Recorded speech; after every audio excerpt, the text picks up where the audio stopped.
Hi, my name is Michael King. I'm here for Premier Guitars Why I Built This.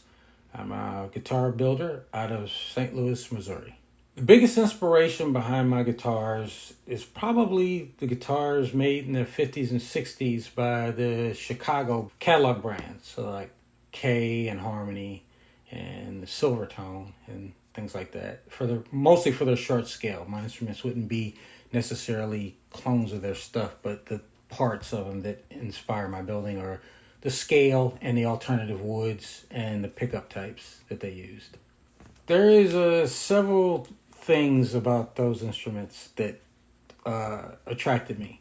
The first being who used them. A lot of blues players, people with without a lot of money, and who lived in rural areas could get them through catalog mail orders, and they just became that voice. In other words, that's what they used. That wound up being what they played, and in a lot of cases actually recorded on them, and they just kind of found their voice through that, through that pathway. And I love that sound. I was originally trained as a motorcycle mechanic. I went to technical school and I studied small engine repair. And I was there for 4 years. And while I was there, in high school, it was a tech high school, while I was there, I got the job in a music store with no knowledge of instruments at all.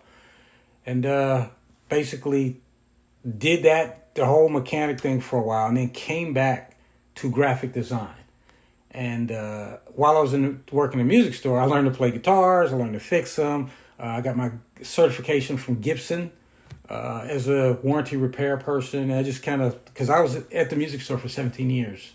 I thought I'd be doing it for, while I was in school, but I went full time, and I got certifications in several different things. Wound up working in a violin shop for a while, and just kind of one thing led to another. But later on, when I went back to school to study graphic design, that's when I took those influences from the 50s and 60s and brought them in. And there's another connection with the K's, Harmonies, and Silvertones. The music store that I worked in, we saw a lot of that stuff. It's because we dealt with a lot of small churches, and most of these churches, people had these things. They were people that had migrated here from the South, and they brought those instruments with them, and they bring them in hoping to get a better instrument. And, they wind up trading in on something, and I take that instrument and keep it and to take it home. But I always liked the design of them, and I just kind of incorporated that during my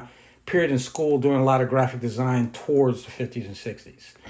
So I kind of bring that forward a little bit with the things that I make now. But again, the stuff that I make now, I try not to make replicas of anything, but just ask myself, what would this instrument look like if I was building instruments in that time period? So you probably find some similarities, but still, I kind of feel like it's my taste based on design and just what was prominent. Plastics, these more organic shapes, and things like that. And I just kind of bring all that into what I'm doing now. If you look at some of the stuff that I've done, you'll see I kind of incorporate little kind of 50s Jetson kind of shapes, 50s and 60s Jetson kind of, Astro kind of things, as I like to call them. The other thing I should say is I'm a huge science fiction fan, mostly the older stuff. That kind of creeps into it.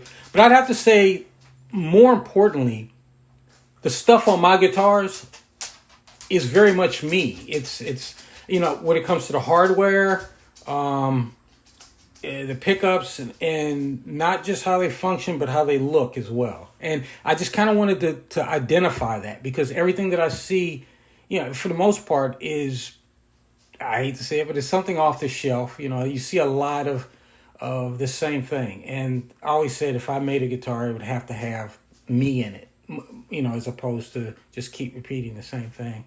Using a different bridge, a Strat bridge maybe on my guitar, whereas my guitar is my guitar, but it still has a Strat bridge on it. So I just wanted everything to be mine. So I'd have to say the hardware, and more than the looks. And the hardware, the pickups, and the wood choices. The pickups themselves, there's several things with that. The magnet types, the geometry also influences the sound of it, which is something that a lot of people don't pay attention to. They think it's just winding and magnets. Well, the geometry, you know, how tall it is, how wide it is, all of those affect the sound of it. And that's really the magic when you look at like some of the DeArmond pickups in that. And I love that sound. And the Rowe Industries who made DeArmonds, those are the same companies that produce a lot of the pickups that you saw on the Harmony guitars and a few of the Ks. K did make some pickups in-house. So yeah, the pickups just kind of followed that. Now, I warmed them up by using aluminum for the covers because the aluminum gives them a more of a warmer sound than, say, brass or nickel-plated brass on most pickups. And that's where the sound just kind of walks away. But that's kind of gets you in that neighborhood of an old DeArmond pickup. You know, not by using the exact same materials, but there's more than one way to skin a cat. I wanted to use a better quality magnet. I use a slightly heavier gauge of wire, whereas a lot of those pickups were wound with 43. I wound with 42 in some cases, and 43. But the way I get those sound a little bit warmer, a little bit meatier, is with using the aluminum and overwinding. My pickups are slightly overwound compared to most of the other things that are out there. Living right now, I'd say Kev Mo. I love his style because he plays both fingerstyle and he plays electric. And he has a style that kind of mimics how I see my guitars being used. It's basically the design, obviously, me being the kind of player that I am, is going to be heavily influenced by that. And I like electric players, but I like them to play some electric and some fingerstyle, just kind of a mix. One guy that's a really good friend of mine, I actually have one of his instruments here that I made for him. I don't know if you're familiar with him, but his name is Alvin Youngblood Hart.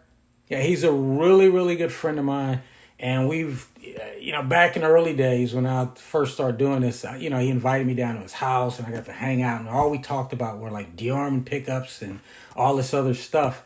And there's a lot of his influence in what I'm doing too. So he's another one. Now, I actually have made a guitar for him. It's here. He has to pick it up. But as far as not living, there is a guy, there's a great rhythm player that I used to play behind. His name is Michael Les Moore. And he's actually on my Instagram. There's some pictures of him playing the very first Elmer that I built. And he passed away probably a week after testing that first one out. Ordered one and was literally at a gig when he passed away, so he never got it, which is a shame. And I'm sad for that. I would love to have him have had one and got to use it. Another thing that I've made a few of are, it's going to sound crazy, but drafting tables. I built these crazy, they're small drafting tables, fully functional with the rotating thing and the whole 9 yards.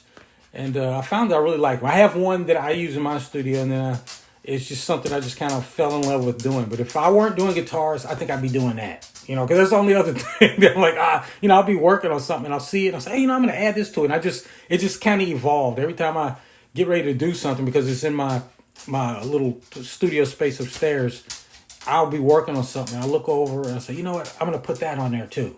And it's just got all these, it's got like a little table that holds a laptop. It can rotate, it can go up and down, and it has a classic look to it too with wood and everything. Low wattage, small tube amp. It's just that simple. Now, along with that, obviously, I'd say another guitar, maybe a resonator, but the main piece, nothing plugged in between, just a straight small tube amp. That's it. Low wattage with a Jensen speaker.